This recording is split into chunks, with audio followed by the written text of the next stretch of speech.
The autumn sun cast golden shadows across Maple Street in Columbus, Ohio, creating a picture-perfect scene that seemed almost too idyllic to be real.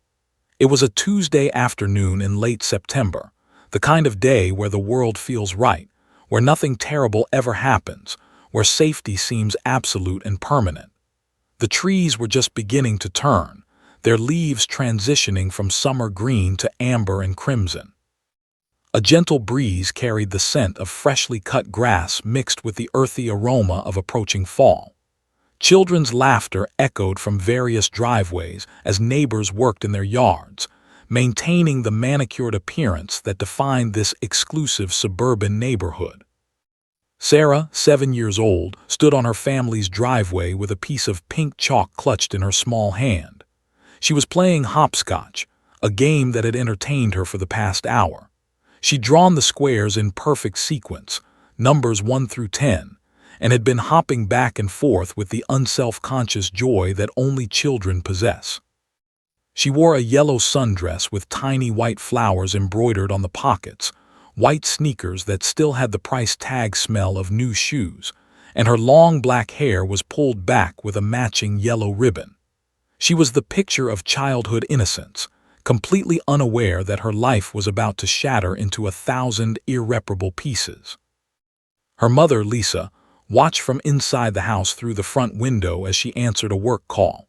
Lisa was a marketing executive for a Fortune 500 company, and her job was demanding. She'd promised her boss she'd take the call at 3:45 p.m., even though she'd specifically requested the afternoon off to spend quality time with her daughter.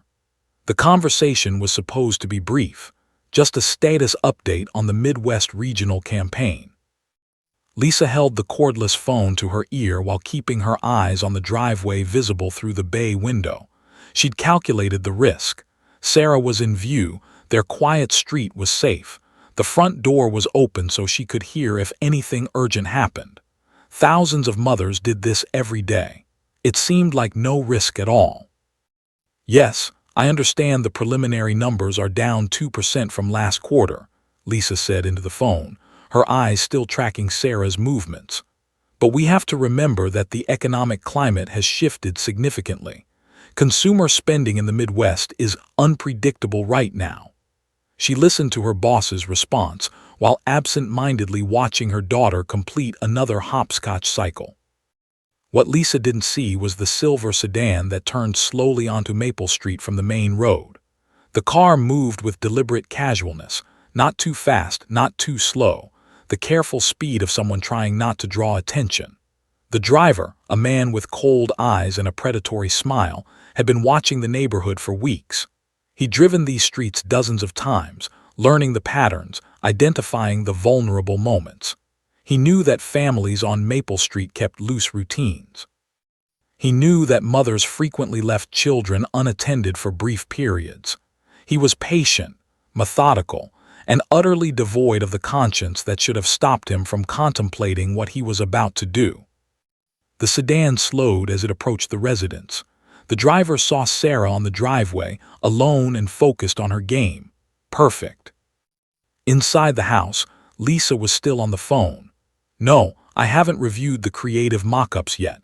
I'm planning to do that first thing tomorrow morning when I'm back at the office." She glanced at the window again, did a quick visual check that Sarah was still visible, and then turned slightly away from the window to reference some papers on the kitchen counter. That was when he made his move. The sedan pulled smoothly into the curb directly in front of the driveway. The driver's door opened with a soft click. He was a man in his mid-40s, dressed in an ordinary polo shirt and khaki pants, the uniform of suburban normalcy. He had an unremarkable face, the kind you'd forget within minutes of seeing. That was by design. He'd learned years ago how to be invisible, how to blend into neighborhoods, how to present himself as harmless. He'd practiced his opening approach hundreds of times in his mind. He walked towards Sarah with a casual gait, his hands in his pockets, wearing what he'd carefully perfected as his friendly neighbor expression. "Hey there, little girl," he called out in a voice that had probably soothed other children before her. "Do you live here?" Sarah looked up from her hopscotch game, squinting slightly in the afternoon sun. She was a trusting child, raised in a safe neighborhood by parents who believed the world was fundamentally good. She didn't have the predator awareness that older children sometimes developed. She saw only a man who seemed to know her neighbors, and her instinct was to respond politely. "Yes," she said simply. "I live here." "My cat got loose," he said, still moving closer with that easy, unthreatening stride. "I think it might have come to your yard. It's orange and white. Have you seen it? Maybe your parents called me about it." He was lying, of course. There was no cat, but the lie was gentle enough, believable enough to lower her defenses. Sarah frowned, trying to remember. "My mommy is inside. I don't have a cat." "I know," he said, now just a few feet away from her. "That's why I'm looking for mine, but your parents might have called. They know I'm missing a cat. Could you help me look? Maybe it's in your backyard." This was the critical moment. This was the fraction of a second where fate pivoted on the smallest of decisions. Sarah, being 7 and being taught to be helpful and polite, considered the request. Inside the house, Lisa had turned back to look out the window. Her eyes scanned the driveway. For a moment she didn't see her daughter. The panic started as a tiny seed, then exploded into full bloom. "I need to go," she said abruptly into the phone. "My daughter, I need to." She dropped the phone and ran to the front door, but what she saw when she looked out stopped her heart completely. Sarah's hopscotch chalk was scattered across the driveway. Her abandoned pink sneaker lay on its side near the curb, and Sarah was gone. The silver sedan was pulling away from the curb, moving smoothly down Maple Street without hurrying. Inside, Sarah was on the floor of the back seat, her small body rigid with sudden comprehension that something was terribly wrong. The man had grabbed her hand with surprising gentleness, pulled her toward the car, and she tried to resist, but what could a 7-year-old do against an adult predator? He'd lifted her easily, placed her in the back seat, and now the car was accelerating, turning the corner onto a major street where he'd disappear into traffic. Lisa's scream shattered the peaceful autumn afternoon. It was a sound of such pure anguish that it brought every neighbor within earshot running from their homes. The scream contained all the horror of a mother whose child had vanished in an instant, whose greatest fear had materialized like a nightmare made flesh. Within minutes, police cars arrived, their sirens wailing through the quiet suburb, scattering the of safety that had covered Maple Street. Officers photographed the abandoned shoe, documented the chalk on the pavement, and began the process of mobilizing a missing child alert. The peaceful Tuesday afternoon had become a nightmare, and the search for 7-year-old Sarah had begun. Her parents stood in their living room, holding each other, unable to comprehend how their world had transformed so catastrophically in the span of mere seconds. Somewhere out there, in the darkness that lurked beneath the surface of ordinary suburbia, a predator had claimed his victim. And the clock was ticking. The first 48 hours after Sarah's disappearance became what law enforcement officials call the golden period, the critical window when missing children are most likely to be found alive. Every resource available to the Columbus Police Department was mobilized. Detectives worked without sleep. Search parties combed through wooded areas. Volunteers distributed flyers with Sarah's smiling photograph to every business, gas station, and public space within a 50-mile radius. The case was elevated to Amber Alert status, and the little girl's image appeared on every television screen, every highway billboard, and every news outlet in Ohio. Detective, a hardened veteran of 23 years on the force, had worked hundreds of cases, but something about Sarah's disappearance affected him differently. He had a daughter the same age, and every hour that passed felt personal. Was a man of medium height with gray threading through his dark hair, the kind of detective who'd learned to trust his instincts over fancy forensic techniques. He'd seen the worst humanity had to offer, and his instincts were screaming that they were dealing with a genuine predator, someone organized, experienced, and extremely dangerous. The police department established a command center in the family's living room. Michael and Lisa sat on their couch in a state of suspended animation, barely eating, barely speaking, existing in a nightmare from which they couldn't wake. Lisa's sister had come from Pittsburgh and sat beside her, holding her hand. Michael stared at the floor, occasionally looking at photographs of his daughter scattered throughout the room, Sarah at her school picnic, Sarah with her grandparents, Sarah laughing at a joke her father had told. Each photograph was a reminder of what might be lost. Detective reviewed the traffic camera footage systematically, frame by frame. Columbus had invested in an extensive network of surveillance cameras at major intersections, and the residents sat within the coverage zone. At 3:47 p.m., 17 minutes after Lisa's frantic 911 call, spotted something. A silver sedan turned onto a side street, and though the angle wasn't perfect, he could see a child's outline in the back seat. The license plate was partially visible. His hands trembled slightly as he radioed the information to dispatch. "We have a possible vehicle," he said into his radio, his voice steady despite the adrenaline flooding his system. "Silver sedan, 2008, partial plate visible, Oscar 74 Bravo, running the registration now." The motor vehicles database returned the information within minutes. The vehicle was registered to a age 46 with an address on Birch Street, exactly 3 houses down from the residence. The same who occasionally waved at neighborhood barbecues, who kept to himself, who worked the night shift at a warehouse. The same who had lived on the same street as for 2 years without raising a single red flag. Detective felt his blood go cold. A search warrant was obtained within the hour, and 6 uniformed officers approached the residence with their weapons drawn, moving with the precise choreography of trained tactical officers. They entered through the front door, clearing rooms methodically. The house was neat on the main floor, almost obsessively so. Everything was in its place. Surfaces were clean, furniture was arranged with geometric precision. But something felt wrong. Something felt off in a way couldn't quite articulate but could absolutely sense. "Check the basement," commanded, and officers began moving toward the basement door near the kitchen. The basement stairs descended into darkness.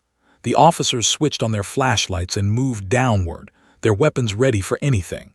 What they found would stay with them for the rest of their careers. The basement was unfinished, concrete floor, exposed pipes, a single bare bulb hanging from the ceiling. But on the concrete floor were scratch marks, deep, desperate scratches, as if someone had clawed at the ground with fingernails. There were small strands of black hair caught in the rough concrete texture. And there, in a cardboard box, were Sarah's belongings. Her pink backpack from school, her favorite stuffed animal, a purple unicorn named Princess, and photographs. Dozens of photographs of Sarah playing in her yard, taken from a distance over several weeks. One officer vomited. Another had to step outside. Detective stood very still, letting the reality of what he was seeing wash over him. They'd found evidence of a predator who had been watching Sarah for weeks, hunting her with the patience of a professional. The basement was his trophy room, his hunting ground, his temple of darkness. "Get forensics down here," said, his voice sounding strange and distant to his own ears. "Now, and get a team to search the entire property." In the back bedroom of the house, forensic specialists found more disturbing evidence.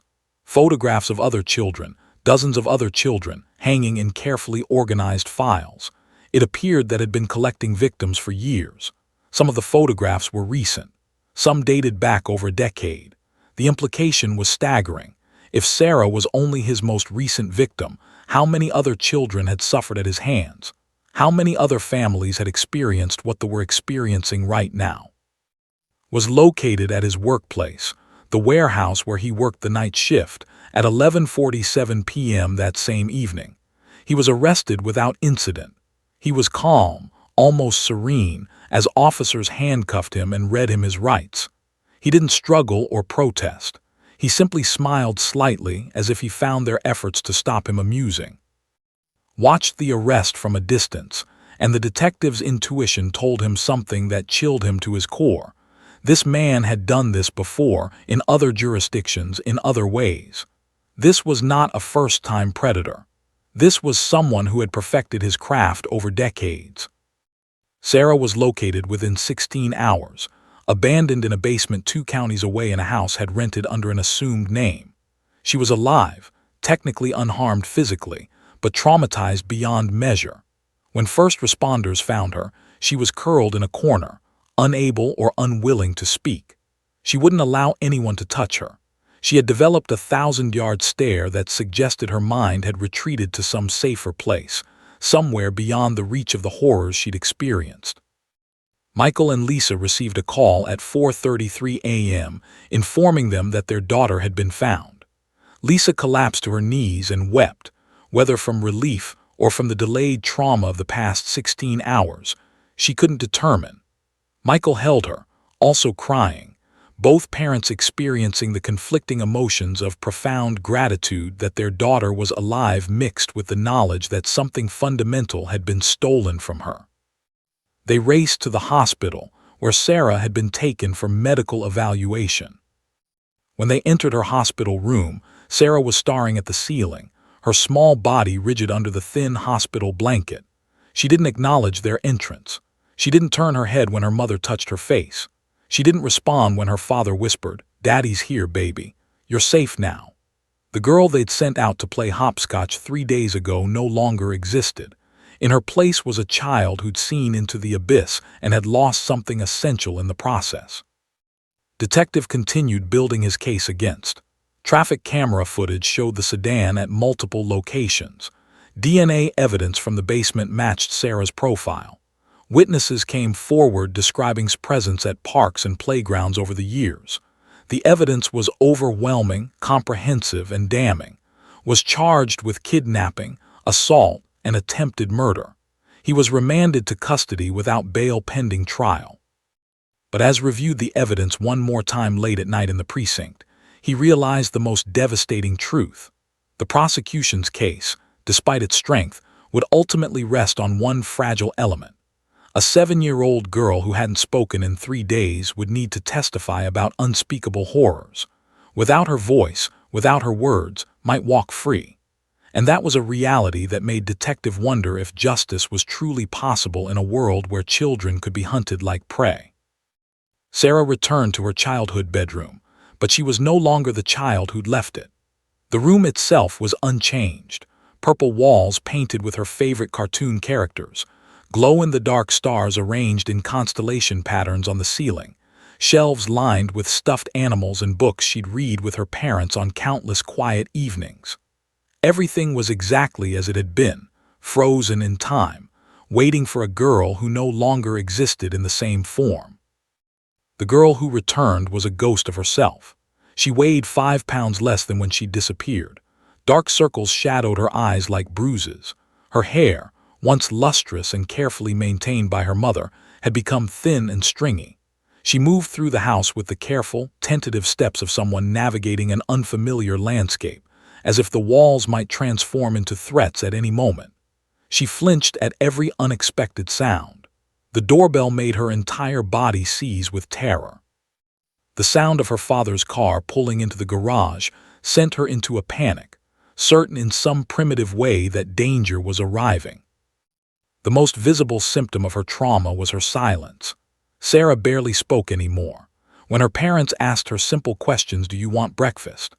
Would you like to watch television?" she would sometimes respond with a single word, whispered so quietly that they had to lean in close to hear it. More often, she simply stared without answering, her mind seemingly engaged in internal negotiations with demons that no 7-year-old should ever have to confront. Her parents were devastated. Lisa would find herself crying in the shower, her body racked with sobs while hot water poured over her. She'd failed to protect her daughter. That was the thought that consumed her every waking moment. She'd left Sarah alone for 5 minutes. 5 minutes. That terrible, catastrophic 5 minutes had changed everything. She attended a support group for parents of abducted children, where she heard similar stories of guilt and self-blame. One mother told her, "If you had done anything differently, you'd probably blame yourself for that instead." Predators don't care about our preparations or our precautions. They just wait for the moment they need. But knowing this intellectually didn't ease the emotional torment. Michael threw himself into the legal process. He spent hours consulting with the prosecutor, David, about the case against. He reviewed evidence with an intensity that bordered on obsessive, trying to understand how a child can turn what she experienced into testimony that would stand up in court. He learned about criminal procedure, about admissibility of evidence, about burden of proof. He became an expert on a subject he'd never wanted to understand. But underneath all of this activity was the growing dread that Sarah would be required to testify, and that testifying might destroy her further. The hired doctor, the state's leading child psychologist specializing in trauma and PTSD. Doctor was a woman in her 60s with kind eyes and decades of experience working with abused and traumatized children. She met with Sarah 3 times a week in a small, comfortable office decorated with soft colors and gentle artwork, nothing that could be construed as threatening or clinical. Doctor moved slowly with Sarah, never pushing, never demanding. She simply created space for the child to exist and gradually, over weeks, began to understand the architecture of Sarah's trauma. Sarah has experienced severe post-traumatic stress disorder, Doctor explained to Michael and Lisa during a parent consultation. What she went through was fundamentally incomprehensible to a 7-year-old mind. She was taken by someone she was taught to trust, placed in an environment of absolute vulnerability, and forced to endure experiences that violated her sense of safety and bodily autonomy. Her brain has responded by essentially shutting down non-essential functions, including speech, as a protective mechanism. Will she get better? Lisa asked, her voice barely steady. With proper therapy and support from her family, many children recover significantly from trauma, Doctor said carefully. But recovery takes time, and forcing her to process the trauma too quickly or in ways that feel unsafe can set that recovery back considerably. The implication hung in the air between them, unspoken. Forcing Sarah to testify about her ordeal could undo months of therapy and healing. As the trial date approached, Sarah's condition worsened rather than improved. She developed insomnia, lying awake until 3 and 4 in the morning, then sleeping fitfully for a couple of hours before waking in terror from nightmares she couldn't articulate. Lisa began sleeping in Sarah's room, lying on an air mattress on the floor, ready to comfort her daughter when the nightmares came. She'd wake to find Sarah standing at her bedside, her small face contorted with fear, unable to explain what frightened her. "It's okay, baby," Lisa would whisper. "Mommy's here, you're safe." But they both knew that Sarah didn't feel safe. She felt hunted. Sarah developed a nervous habit of pulling out her own hair when anxiety spiked. Her mother would catch her doing it, sitting quietly, almost meditatively, plucking hair from her scalp one strand at a time. When Lisa gently stopped her, pointing out what she was doing, Sarah seemed surprised, as if she hadn't been aware of her own behavior. The hair pulling usually happened when she was anxious about something, often when the prosecutor came to speak with them about the upcoming trial. The prosecutor, David, was a man in his 50s with the careful intensity of someone who'd devoted his career to seeking justice for victims. He'd won 17 consecutive convictions in cases involving violent crimes. He understood the law inside and out, but he was struggling with the reality that his strongest case depended entirely on getting a deeply traumatized child to speak about unspeakable things in front of a courtroom full of strangers, including the man who'd perpetrated those unspeakable things. When spoke with Sarah, even with the gentlest possible approach, her body would tense. Her breathing would become shallow. Sometimes she would actually stop breathing for seconds before remembering to inhale.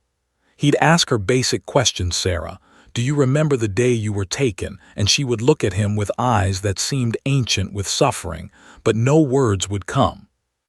Her mouth would open and close, like a fish gasping for air, but the connection between her mind and her ability to produce speech had been severed by trauma. Judge, in her chambers, reviewed the psychological evaluations and expert opinions that both sides had submitted. She had 2 decades of judicial experience and had presided over hundreds of cases, but this one presented an unprecedented moral and legal dilemma. Child psychologists warned that forcing Sarah to testify could cause permanent psychological damage. Some experts suggested that her might impair her cognitive development, her ability to form healthy relationships, her overall psychological trajectory through adolescence and into adulthood. The case for Sarah's testimony seemed to be a case for causing additional harm to an already devastated child. Yet without Sarah's testimony, the case against was largely circumstantial.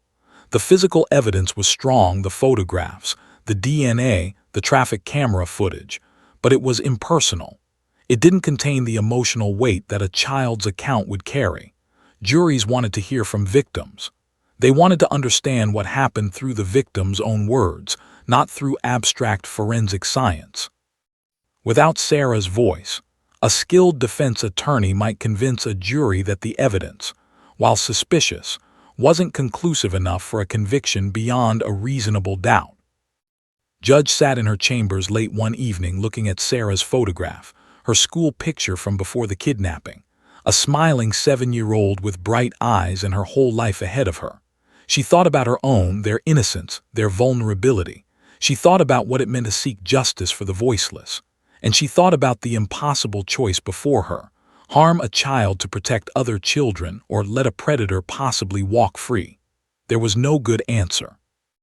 There was only the least harmful path forward, and even that seemed unacceptable. The trial date arrived like an inevitable storm, November 15th, a cold morning when the last autumn leaves were being swept away by winter winds. Television cameras had been camped outside the Franklin County Courthouse for weeks, their satellite trucks creating a small city of media personnel dedicated to covering what had become known as the case. National news networks had picked up the story. True crime podcasts were already recording episodes about the abduction and upcoming trial. Sarah's face had become recognizable across the entire state of Ohio and beyond. She was the symbol of suburban vulnerability, the embodiment of every parent's worst nightmare, the innocent child whose suffering had captivated public attention. The courtroom itself was a study in organized tension. Every seat was filled. People stood along the walls, pressed shoulder to shoulder, craning their necks for a better view. The jury box held 12 citizens who'd been carefully selected through a rigorous vetting process designed to identify jurors who could remain impartial despite the emotional nature of the case. Reporters sat in the designated media section, their pens poised over notebooks, their cameras positioned at specific angles that judge had approved. Security personnel were stationed at every entrance, checking bags, ensuring that no weapons or unauthorized materials entered the courtroom. Michael and Lisa sat in the front row behind the prosecution's table. Lisa wore a dark blue dress and had her hair pulled back neatly, though observers could see her hands trembling slightly as she gripped her purse. Michael sat rigidly beside her, his jaw clenched, his eyes fixed on the back of his head where the defendant sat at the defense table. Wore a dark suit and had combed his hair neatly. The uniform of respectability, the costume of an innocent man. His attorney, James, was a shark of a lawyer known for his aggressive cross-examinations and his ability to plant reasonable doubt in jurors' minds. Had already filed multiple motions challenging evidence, filing objections to witness qualifications, and building a narrative that suggested the police had rushed to judgment against his client based on circumstantial evidence. Judge entered at precisely 9:00 a.m., her black judicial robe swirling slightly as she moved to her elevated bench. She was a woman whose face bore the map of 2 decades spent making difficult decisions, and today her expression was particularly grave. She called the court to order, and the prosecution began laying out their case with methodical precision. The first 3 days of the trial followed a predictable rhythm. Forensic experts about DNA evidence found in his vehicle matching Sarah's profile. Traffic camera technicians explained the footage that showed his sedan and the child in the back seat. Detectives described the discovery of the photographs in his basement, the scratch marks on the concrete floor, the evidence of premeditation and planning. A forensic psychologist about predatory behavior patterns and how actions matched profiles of serial child predators. The evidence was overwhelming. It was damning. It painted a picture of a calculated, organized predator who'd been hunting Sarah for weeks before making his move. But everyone in the courtroom knew that this evidence, while powerful, was not enough. The jury needed to hear from the victim. They needed to see Sarah, to hear her voice, to understand through her own words what she had endured. The physical evidence was abstract: DNA profiles, traffic footage, photographic documentation. Sarah's testimony would transform that abstraction into human suffering, and human suffering was what moved juries to convictions. On the third evening of the trial, after the court had adjourned for the day, Prosecutor David sat in his office reviewing his notes for Sarah's testimony scheduled for the following morning. He was exhausted, but the exhaustion was leavened by the gnawing anxiety about what was to come. He knew Sarah hadn't spoken more than a few whispered words since her rescue. He knew that child psychologists had warned about the dangers of forcing her to testify. And yet, without her testimony, this entire case might collapse. Made a phone call that would change everything. "Officer Morse," he said when she picked up. "It's David. Do you have a moment? I want to talk to you about something unusual." Officer Morse was the Columbus Police Department's K-9 unit supervisor, a woman in her late 40s with a career spanning 25 years in law enforcement. She'd worked her way up through the ranks, earned her certification as a K-9 handler, and had become known throughout the department as someone with an almost supernatural ability to connect with dogs. She had 7 K-9s in her unit, each one trained for specific purposes: tracking, evidence detection, crowd control, and something increasingly rare: therapeutic support for traumatized witnesses. "I'm listening," Morse said, already sensing the unusual nature of the request. Explained the situation. He described Sarah's selective mutism, her trauma responses, her inability to testify despite the critical importance of her doing so. He mentioned that he'd read about therapy dogs being used in some courtrooms to help anxious witnesses. "We have maybe a 12-hour window before Sarah needs to take the stand," said. "I know it's unconventional. I know it might not even be legally permissible. But I'm desperate. This girl needs help, and I don't know where else to turn."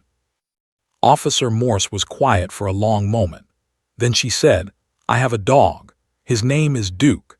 He's a German Shepherd, 7 years old, fully certified in evidence detection, but also trained specifically as a therapeutic animal for traumatized witnesses.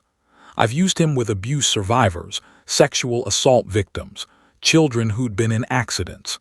He has this uncanny ability to calm people down. He seems to know instinctively when someone needs grounding." "Can he be in the courtroom?" asked, his voice rising slightly with hope. "That's the tricky part," Morse said. "I'll need permission from the judge. The defense will probably object. They'll say it's prejudicial, that it manipulates jury emotions. But let me tell you something I've learned in 25 years of law enforcement. Sometimes unconventional solutions are the only solutions that work." That evening, filed a motion with the court, requesting the use of a certified therapy dog to provide emotional support to the minor witness during her testimony. He attached research studies documenting the efficacy of therapy animals in reducing anxiety and PTSD symptoms. He cited cases from other jurisdictions where similar accommodations had been made. He argued that the dog wouldn't be presented to the jury as evidence. It would simply sit with Sarah, providing psychological support that would allow her to testify more accurately and completely. Judge received the motion late that night. She read through it multiple times, her expression unreadable. It was unconventional. It was potentially controversial, and yet there was something about it that appealed to her sense of justice and compassion. She called both attorneys into her chambers the next morning before court was in session. James was apoplectic. "Your Honor, this is exactly the kind of emotional manipulation that undermines the integrity of the judicial process. A dog in the courtroom will make the jury feel sympathy for the witness, which will cloud their judgment about the evidence." "The dog won't be visible to the jury in any prominent way," countered. "It will sit beside the witness stand, visible primarily to the child witness. It's a medical accommodation, not a theatrical prop." Judge listened to both arguments, then made a decision that would reverberate through the courtroom and beyond. The motion is granted with modifications. The dog will sit to the side of the witness stand, positioned so the jury is not focused on it. The handler will remain nearby. But I want to be clear. If at any point the dog becomes a distraction to these proceedings, it will be removed immediately. Officer Morse received the call from Judge herself. "Bring your dog tomorrow, officer. We're going to try something that might change how we treat child witnesses in this state." That night, Officer Morse spent extra time with Duke, brushing his coat until it gleamed, walking him extensively so he'd be calm and centered, and whispering to him what he would encounter the next day. "Tomorrow, buddy, we're going to help a little girl find her voice," she said, running her hand along his powerful back. "You're going to be brave just like always, and you're going to help her be brave too." Duke, sensing the importance in his handler's voice, remained focused and alert. He'd done this kind of work before, but never on such a grand stage. Never in a courtroom. Never for a case that would potentially determine whether a predator would spend the rest of his life in prison or walk free to hunt other children. Sarah, meanwhile, lay awake in her bed, terrified about what the next day would bring. She knew she was supposed to testify. She'd overheard her parents talking about it. She knew that the man who'd taken her would be in the courtroom. And she knew that the words she spoke would determine what happened to him. But she couldn't form those words. They were trapped inside her, locked behind walls of trauma and terror that she didn't know how to breach. The stage was set for an extraordinary moment. A moment when a child's fear would meet a dog's quiet strength. And somehow, in that intersection, a voice silenced by horror would begin to emerge. James sat in his downtown law office, 32 floors above the streets of Columbus, holding the motion that had just been delivered to him by courier. He read it twice, his jaw tightening with each word. A therapy dog in the courtroom. A German shepherd sitting beside the witness stand during testimony. The audacity of it made his blood boil. He'd spent 23 years building a career on understanding how juries worked, how emotions could be manipulated, and how appearance and presentation could sway the supposedly impartial deliberators seated in jury boxes. Was a man who believed that the justice system was a game, a sophisticated game with rules, but a game nonetheless. He'd won 68% of his cases, and he'd done so by understanding that jurors weren't purely logical creatures. They were emotional beings susceptible to sympathy, to carefully crafted narratives, to visual and emotional manipulation. He knew that a 7-year-old girl, traumatized and broken, sitting next to a beautiful dog, would create an image so powerfully sympathetic that jurors would struggle to maintain any objectivity about the evidence. Understood the danger of what he was facing, and he knew he had to fight this motion with every legal weapon at his disposal. He called his paralegal into his office. "Get me every case precedent involving therapy animals in courtrooms," he said. "Get me appellate decisions, trial court rulings, anything about witness accommodation and jury prejudice, and get me research on how visual stimuli affect jury decision-making. I want ammunition, and I want it before close of business today." By 5:00 p.m., had assembled a 40-page brief arguing against the use of the therapy dog. He cited cases where appellate courts had overturned convictions due to jury prejudice. He quoted legal scholars who argued that anything designed to create sympathy for a witness undermined the principle of equal justice. He presented research studies showing that human subjects made different decisions when presented with emotional stimuli versus neutral information. His argument was sophisticated, well-reasoned, and formidable. "The prosecution wants to turn this courtroom into a theater," wrote in his brief. "They want to present not just evidence and testimony, but an emotional performance designed to manipulate the jury's sympathy. The presence of a dog is nothing more than a theatrical prop intended to make the jury feel protective of the witness, and therefore more likely to credit her testimony regardless of its reliability. This is prejudicial. This violates the defendant's constitutional right to a fair trial." Filed the brief at 6:47 p.m., knowing that Judge would receive it before the next morning's court session. He sat back in his chair, satisfied with his work. This was what he did. He found weaknesses in his opponent's arguments and exploited them ruthlessly. And in this case, he believed he'd found a genuine weakness. The use of a therapy dog was unconventional, unprecedented in this jurisdiction, and potentially vulnerable to legal challenge. Judge received brief electronically that evening. She sat in her home, a modest house in the neighborhood of Columbus, reading through arguments while sipping herbal tea. She had to admit that he'd made some compelling points. The concern about jury prejudice was legitimate. The question about whether such accommodations crossed the line from medical support into emotional manipulation was genuinely complex. She'd spent 2 decades adjudicating difficult cases, and this one sat uncomfortably at the intersection of compassion and legal procedure. She called prosecutor and asked him to come to her chambers early the next morning before court convened. "Bring your research," she said. "We need to talk about this dog." At 7:30 a.m., before the courthouse doors had even opened to the public, Judge Chambers became of legal philosophy. Arrived with his own briefcase full of research studies and case precedents, was already there, looking confident and composed. Judge sat behind her desk, her expression unreadable, and gestured for both men to sit. "Mr. has raised legitimate concerns about jury prejudice," Judge began. "I want to hear how you respond to that, Mr. Is this fundamentally fair, or is this emotional manipulation dressed up as medical accommodation?" Had prepared for this.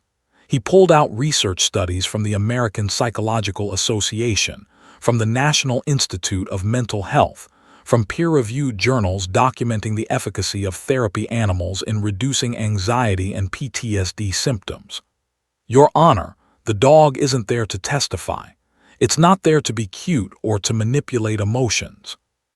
It's a medical intervention, similar to allowing a witness to sit down instead of stand, or allowing them to drink water, or providing a recess when they become overwhelmed. The dog reduces cortisol levels, activates the parasympathetic nervous system, and allows the witness to access memories that trauma has otherwise locked away.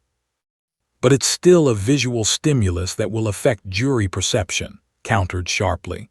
"A jury looking at a dog will have an emotional response.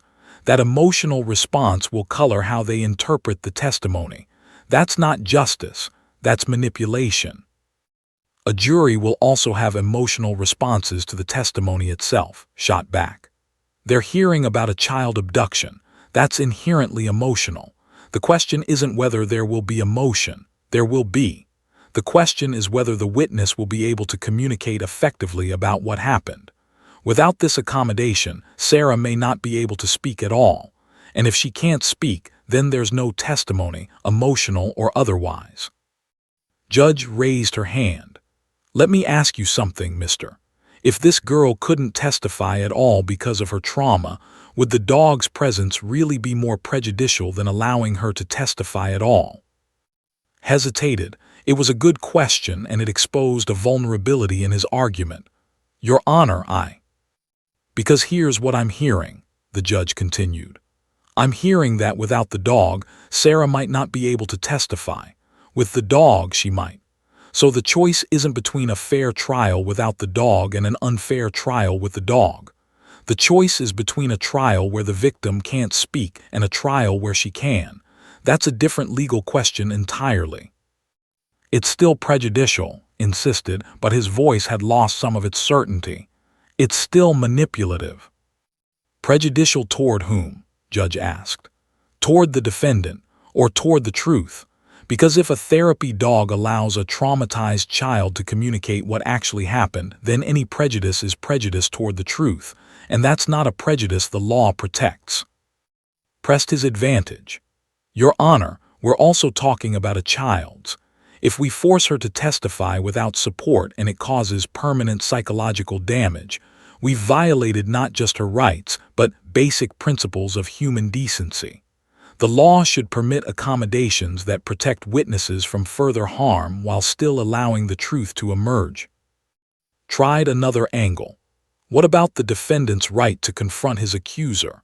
How can he properly cross-examine a witness who's being comforted by an animal designed to reduce her anxiety? Her anxiety might be the only thing keeping her honest. That's an interesting argument, Judge said, but it suggests that a witness's unreliability is caused by being too calm. I don't think the law has ever held that a witness becomes more honest when she's in a state of panic. In fact, trauma research suggests the opposite, that panic impairs memory retrieval and accurate communication. The debate continued for another hour, with raising every objection he could muster and Judge methodically addressing each one. By the end, it became clear that was fighting a losing battle. The judge had already made up her mind. She believed that the dog was a legitimate accommodation, that it didn't fundamentally undermine the fairness of the trial, and that the alternative, forcing a traumatized child to testify without support, was morally and legally indefensible. Here's my ruling, Judge said finally. The therapy dog will be permitted in the courtroom during the witness's testimony. However, there will be specific parameters. The dog will sit to the side of the witness stand, positioned so that jurors are not focused on it. The handler will remain nearby but outside the jury's line of sight. The dog will not be named or discussed during jury selection or opening statements. As far as the jury will know, there's simply a dog present. They won't be told it's a therapy dog or what its purpose is. If at any point the dog becomes a distraction or disruption, it will be immediately removed. Does everyone understand? Nodded stiffly, already planning his appellate strategy, already thinking about how he would argue that this was reversible error.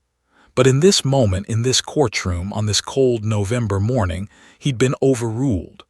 The dog would sit with Sarah, and there was nothing he could do to prevent it. Judge looked at. Make sure Officer Morse and the dog are prepared. If we're doing this, we're doing it right. This girl gets her voice back, and we do it without compromising the integrity of these proceedings. Understood. Understood, Your Honor said, relief flooding through him. Judge returned to her chambers and sat alone for a moment, thinking about the decision she'd just made. She'd stepped outside conventional legal practice. She'd accepted that sometimes justice required compassion. She'd believed that the system could bend without breaking.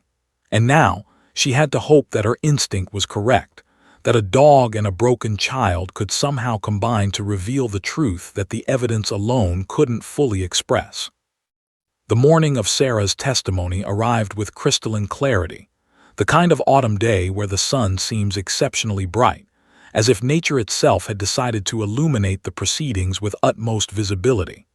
The courtroom was packed even more densely than on previous days, with word having spread through media channels that the child witness would finally testify. The tension in the room was palpable, almost suffocating. Reporters sat with their notebooks poised.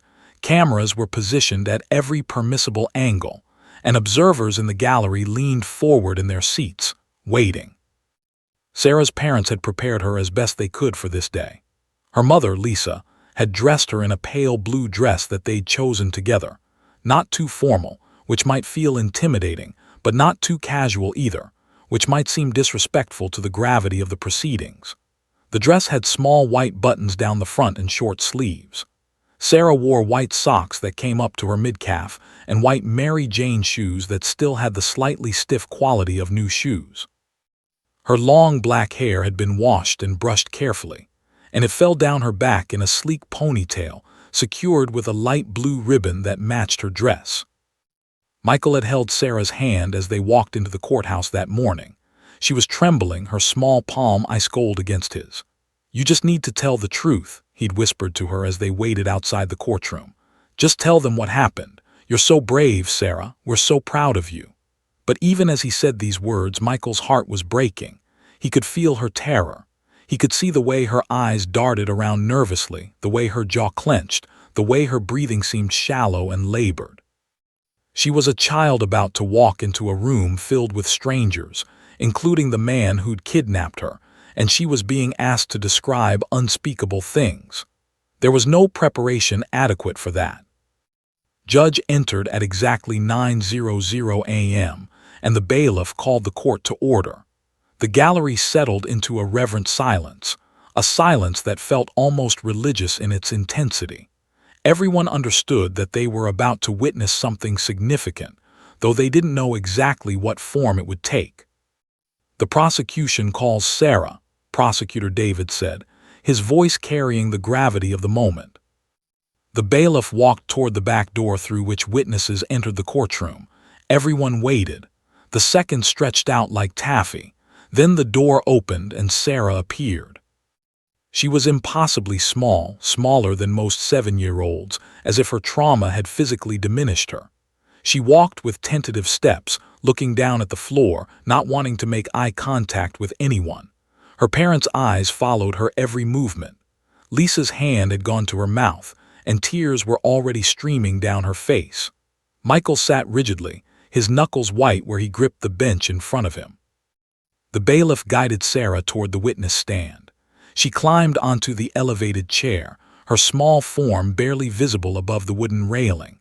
The bailiff approached with the Bible, holding it out toward her. Sarah reached out with a trembling hand and placed her hand on the Bible's leather cover. Her voice was barely audible as she swore to tell the truth. Several jurors had to lean forward to hear her whispered oath.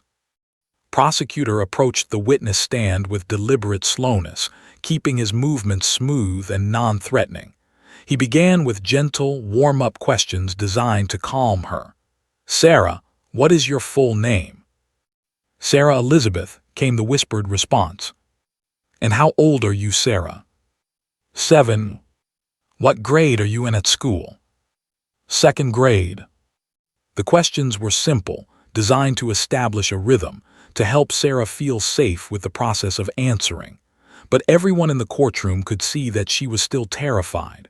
Her hands gripped the edge of the witness stand so tightly that her knuckles had turned white. Her breathing was rapid and shallow. She looked like a small animal caught in a trap. Then prosecutor began asking her about the day she went missing. "Sarah, I want to ask you about the day you were playing on your driveway. Do you remember that day?" Sarah's entire body seized with tension. Her breathing became even more rapid. Her eyes widened, and for a moment it looked as though she might hyperventilate. She opened her mouth, but no sound came out. The courtroom held its breath. This was exactly what everyone had feared, a child too traumatized to speak. Judge looked toward Officer Morse, who was standing at the back of the courtroom with Duke. The judge gave a subtle nod. Officer Morse had been waiting for this moment. She prepared Duke meticulously, ensuring that he was calm, focused, and ready for what was about to happen. She'd explained to him in her own way, through tone, through touch, through the language of bonding that existed between handler and dog, that his job today was to help a little girl. Duke understood, in the way that well-trained dogs often understand such things. The door at the back of the courtroom opened, and Officer Morse walked in with Duke beside her. The German Shepherd moved with fluid grace, his posture alert but calm. He was an extraordinarily beautiful dog. His coat was a perfect blend of black and tan, his ears stood erect, and his dark eyes held an almost human intelligence. As he walked down the courtroom aisle, several observers audibly gasped. There was something about his presence that commanded attention, not through aggression or dominance, but through quiet authority and evident gentleness. Officer Morse guided Duke to the cushion that had been placed to the left of the witness stand. The dog settled onto it with practiced ease, his body folding down with the grace of a much smaller animal. His positioning was perfect, close enough to Sarah to provide comfort, but positioned so that the jury's attention remained primarily on the witness rather than on the dog. When Sarah saw Duke, something extraordinary happened. It was as if a switch had been flipped inside her. Her entire body relaxed visibly. The tension that had been holding her rigid seemed to flow out of her like water draining from a vessel. She blinked, and her eyes followed the dog's movement. Her lips parted slightly in an expression of something almost like wonder. Sarah reached down from the witness stand, her small arm extending toward the dog. Officer Morse watched carefully, ready to ensure that both witness and dog remained calm and focused. Sarah's trembling fingers made contact with Duke's soft fur. The moment their connection was established, Sarah closed her eyes briefly, as if Duke's presence had transported her to a place of safety. Officer Morse maintained her position nearby, close enough to manage Duke but far enough away not to intrude on Sarah's space. She placed her hand on Duke's shoulder in a gesture that was both reassuring to the dog and a signal to the courtroom that everything was under control. Prosecutor waited patiently. He'd been briefed on what to expect. He understood that this moment of connection between Sarah and Duke was crucial. It was the bridge between her trauma and her ability to communicate about it. He gave Sarah 30 seconds of uninterrupted quiet, during which the entire courtroom seemed to hold its breath. Then he asked again, his voice soft and patient. "Sarah, I know this is hard, but I want to ask you about the day you were playing hopscotch on your driveway. Can you tell me what happened that day?" Sarah's fingers remained on Duke's coat. She opened her mouth, and for a moment nothing happened. Then, in a voice that started as barely a whisper but grew slightly stronger with each word, she began to speak. "A man came," she said, her eyes still fixed on Duke. "I was playing and a man came." "Can you tell me about that man, Sarah?" "He said my cat was lost, but I don't have a cat. He said my parents called him." Her voice was thin and fragile, like the first green shoots of spring pushing through winter snow, but it was a voice. It was Sarah's voice, locked away by trauma for months, now emerging into the light of the courtroom. Her hand never left Duke's back. The dog remained perfectly still, his presence a constant anchor to safety, his body a grounding point for a child learning to speak the unspeakable. As Sarah's testimony continued, something shifted in the courtroom. The prosecution and defense faded into the background. The judge, the jury, the observers, everyone seemed to exist in a single moment of profound attention. A child was speaking. A child who'd been silenced by horror was finding her voice. And beside her, a dog with kind eyes and a steady heart was bearing witness to her courage. Sarah's voice, once she began, seemed to gather strength from Duke's steadfast presence beside her. Prosecutor had coached himself extensively on how to proceed, gently, methodically, never pushing too hard, but always moving forward to extract the crucial details that would transform abstract forensic evidence into a narrative of human suffering. He understood that he was witnessing something remarkable, a child overcoming trauma in real time, finding her voice through connection with an animal that asked nothing of her except her presence. "Can you tell me what happened after the man spoke to you?" asked, his voice maintaining its calm, measured tone. Sarah's fingers traced small circles on Duke's coat. The dog's tail wagged once, twice, a subtle acknowledgement of her touch. "He said come look for the cat. He said my parents called him about the cat." "And what did you do?" "I said I don't have a cat, but he kept saying I do. He was being nice. Then he said the cat was in the car. He said I could help him look." The courtroom was absolutely silent. Everyone understood that they were hearing testimony from a child reliving her abduction, and the silence reflected that understanding. It was a reverent, almost sacred silence, the silence of people in the presence of profound truth-telling. "Did you go with him?" asked. "Yes," Sarah whispered. "He took my hand. I didn't want to go, but he was holding my hand tight, and then we were at the car." "Can you describe the car, Sarah?" "It was silver. It smelled like cigarettes. He opened the back door and he said, 'Get in.' And I said no, but Sarah's voice wavered and she gripped Duke's fur more tightly. The dog shifted slightly, his body pressing more firmly against the witness stand, as if offering his physical presence as support. Officer Morse watched carefully from her position nearby. She could see the stress in Sarah's small frame, the way her breathing had become rapid again, but she could also see that Sarah was managing it. Duke's presence was allowing her to access memories that trauma had otherwise locked away. "Take your time," Sarah said. "You're doing a very good job." Sarah drew a shaky breath. "He picked me up, he put me in the car, and he got in the front and started driving. I tried to open the door, but it was locked. The child lock was on." As Sarah spoke, she began providing details that only someone who'd actually experienced the abduction could know. She described the route the car had taken, turning left on a main street, driving past a McDonald's, taking a highway entrance. She described the conversation the man had had on his cell phone while driving, fragments about the package being secure, about nobody needing to know, about a timeline he needed to maintain. She described the house where she'd been taken, a small, nondescript ranch-style home with a basement entrance. Prosecutor guided her through each detail with the precision of someone excavating layers of trauma. He asked her to describe the basement, and Sarah's voice became even more fragile, but she persisted.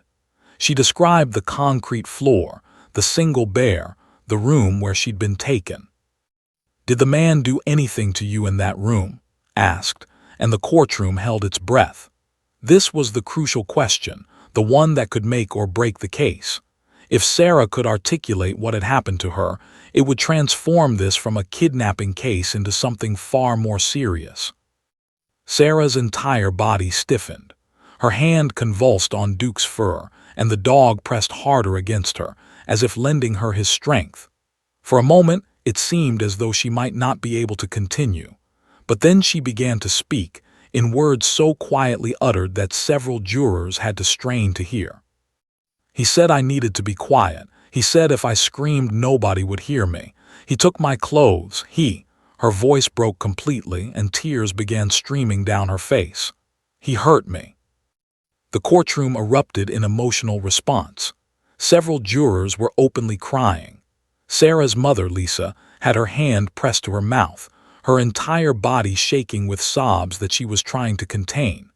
Michael had his arm around her, his own face a mask of pain and rage and helpless sorrow. Even Judge, with her decades of judicial experience, appeared visibly moved. "I know this is very difficult," Sarah said, his own voice thick with emotion. "But I need to ask you some more questions. Did the man say anything to you while this was happening?" Sarah's fingers never left Duke's coat. The dog remained absolutely still, his presence a lifeline in the darkness of memory. "He said don't tell anybody. He said if I told anybody, he would come back and hurt my parents. He said he would hurt my mom and my dad." "Did you believe him?" "Yes," Sarah whispered. "I was scared he would hurt them." Over the next 2 hours, prosecutor carefully extracted the details of Sarah's ordeal. She described the physical sensations, the cold concrete floor, the musty smell of the basement, the fear that consumed her. She described the predator's behavior, how he'd seemed pleased with himself, how he'd spoken about her as if she were a possession rather than a person, how he'd forced her to stay in the basement for the 3 days she was missing. She described the specific characteristics that only the actual perpetrator would know: a lightning bolt tattoo on the man's left arm, a scar on his right shoulder, a distinctive birthmark on his ribs. She described his voice, his accent, slightly nasal, with the flattened vowels of someone from the Midwest. She described the clothes he'd been wearing, a gray polo shirt with a small tear on the sleeve. Most importantly, she identified. When prosecutor asked her if she saw the man who had taken her in the courtroom, Sarah looked directly at for the first time. Her small face hardened with a recognition that seemed ancient in its intensity. She pointed at him with a trembling finger. "That's him. That's the man." His face had gone rigid. His defense attorney, James, had his hand on his arm, sensing that his client might do something impulsive, but simply stared at Sarah with an expression of pure venom, as if trying to intimidate her into recanting. But Sarah didn't look away.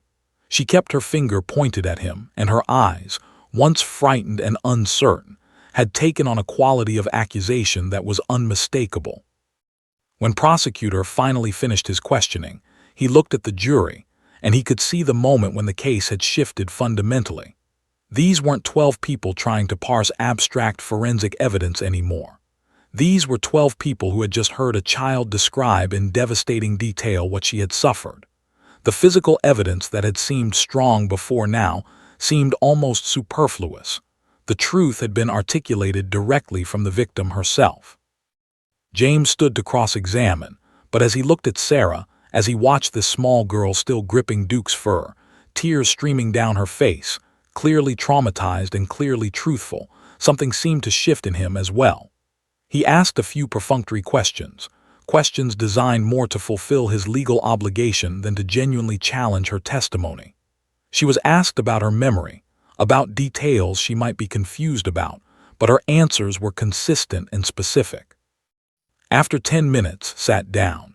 He'd made a tactical decision. Pushing harder against this child would appear cruel and would only cement in the jury's mind that she was telling the truth. Sometimes, the best strategy in trial is to accept the loss and move on. When Sarah was finally excused from the witness stand, Judge looked directly at her. "Sarah, you were very brave today. You did an excellent job." Sarah looked at Officer Morse, who gave her a subtle nod of approval and encouragement. Duke's tail wagged gently, as if he understood that the ordeal was complete, and that the little girl had proven herself to be exactly as brave as her parents had always known she was. As Sarah climbed down from the witness stand and walked toward her parents, who embraced her with fierce, protective love, the courtroom seemed transformed. Something profound had happened here. Justice had been pursued, but more importantly, a voice that had been stolen by trauma had been reclaimed. A child had spoken truth in the face of her greatest fear, and in doing so, she had changed the trajectory of her own healing. The jury deliberated for 4 hours. During that time, Sarah sat with her parents in a quiet room outside the main courtroom, a space designated for witnesses and family members. The room was small and comforting, painted in soft neutral tones, with comfortable furniture and windows that looked out onto the Columbus skyline. Sarah was physically and emotionally exhausted from her testimony. She'd given everything she had in that courtroom, and the effort had depleted her. She lay against her mother's side, her small body curled into Lisa's protective embrace. Officer Morse had asked permission to bring Duke to sit with Sarah during the jury deliberation. Judge had agreed without hesitation. Duke settled onto the floor beside Sarah, his body creating a warm, reassuring presence. Sarah's hand found Duke's back instinctively, and the dog remained perfectly still, as if understanding that his job wasn't finished, that this child still needed his grounding support through the final waiting. Michael paced the room, his energy too high to allow him to sit still. He was thinking about what Sarah had endured, what she had been forced to articulate, and the courage it had required. He was also thinking about the life sentence that was likely coming, about whether any punishment could possibly be adequate for the suffering had inflicted. His thoughts spiraled through rage and sorrow, and a desperate wish that none of this had ever happened. Detectives sat in the hallway outside the deliberation room, waiting with the other law enforcement officers who'd worked the case. His career had spanned 2.5 decades, and he'd learned that the final hours before a verdict were the hardest to endure. Everything had been done. All evidence had been presented. All testimony had been given. Now justice rested in the hands of 12 strangers who would have to decide whether the evidence and testimony had met the burden of proof beyond a reasonable doubt. At 4:17 p.m., the buzzer sounded that the jury had reached a verdict. The courtroom filled again within 15 minutes. News of the verdict had spread, and media personnel rushed back to their positions. The family was escorted back into the courtroom. Sarah sat between her parents, her hand still holding onto a small photograph of Duke that Officer Morse had given her, was brought back into the courtroom, still handcuffed, still wearing his suit of respectability. His face remained impassive, but his jaw was clenched so tightly that the muscles were visible. Judge entered and took her place on the bench.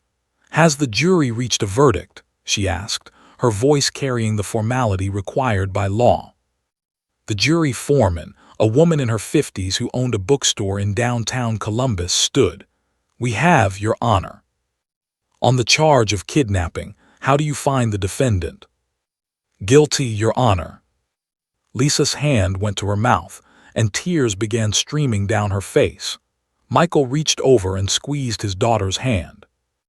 "On the charge of assault, how do you find the defendant?" "Guilty, Your Honor." "On the charge of attempted murder, how do you find the defendant?" "Guilty, Your Honor." The courtroom erupted. Despite Judge's calls for order, people embraced each other.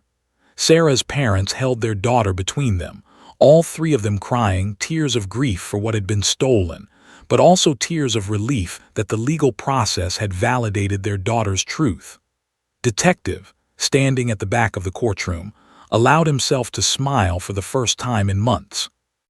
His face flushed with rage.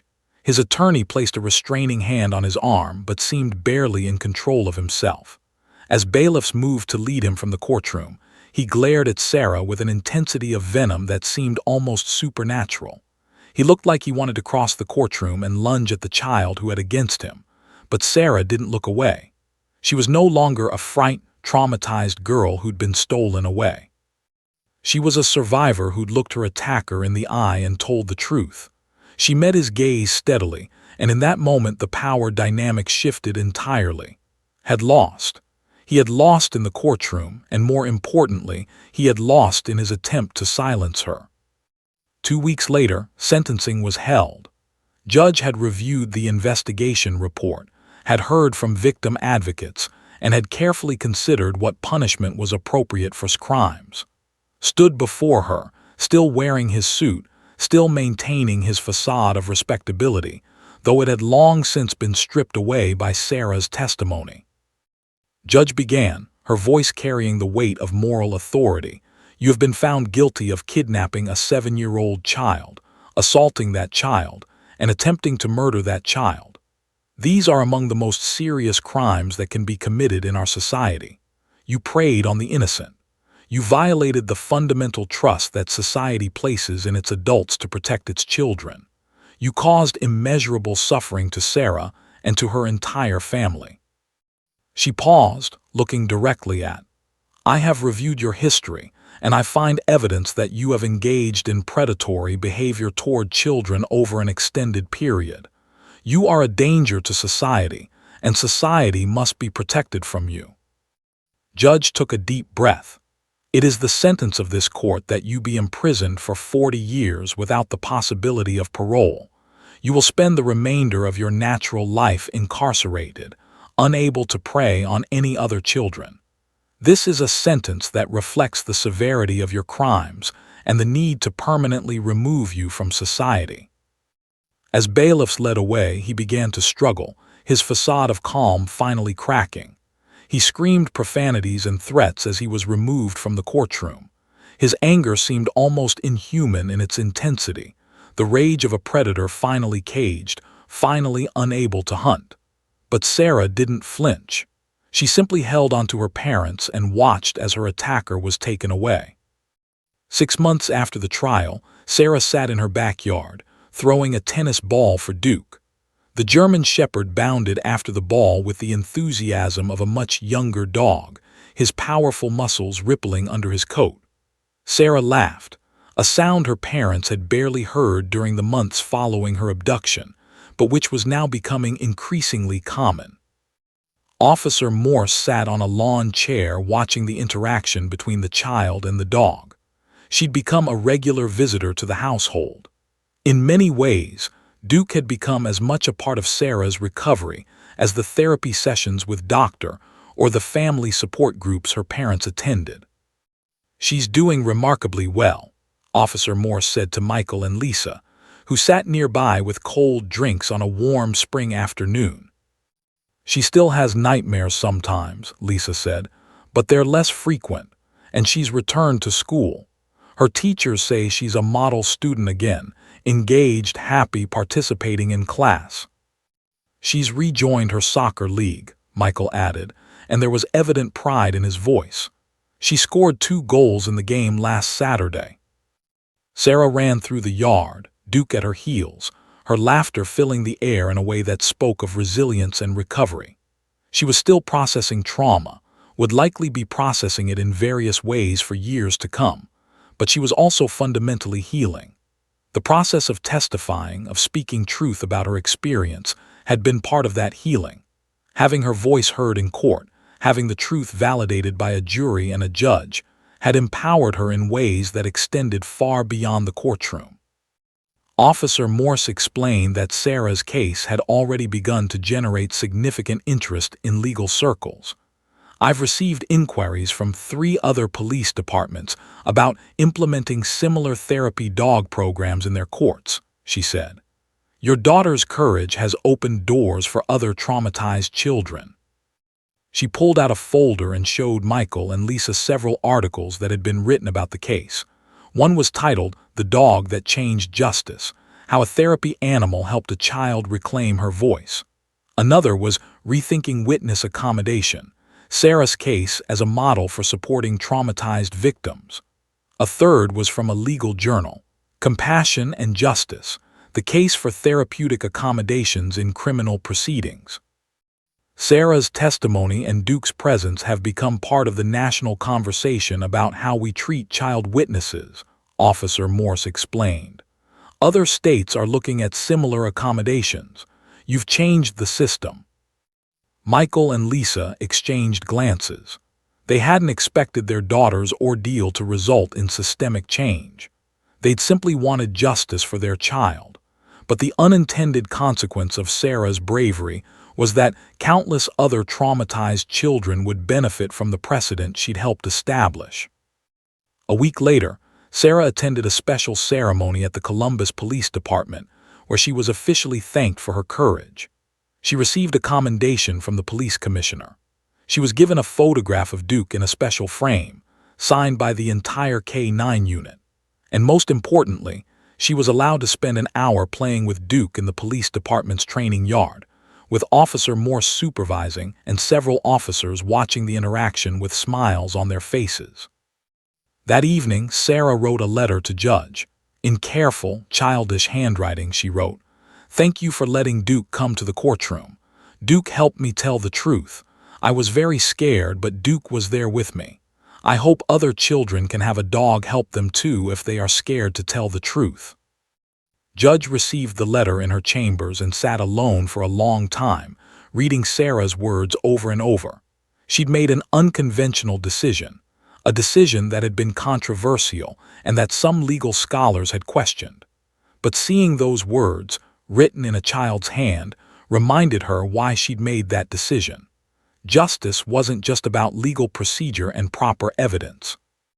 Justice was about ensuring that truth emerged, that victims were heard, and that the system could bend to accommodate human suffering without breaking. Sarah had found her voice, and in finding her voice, she had given voice to reform in the justice system itself. The little girl who couldn't speak in the courtroom had spoken louder than any eloquent attorney ever could, not just for herself, but for generations of vulnerable witnesses who would come after her. The end.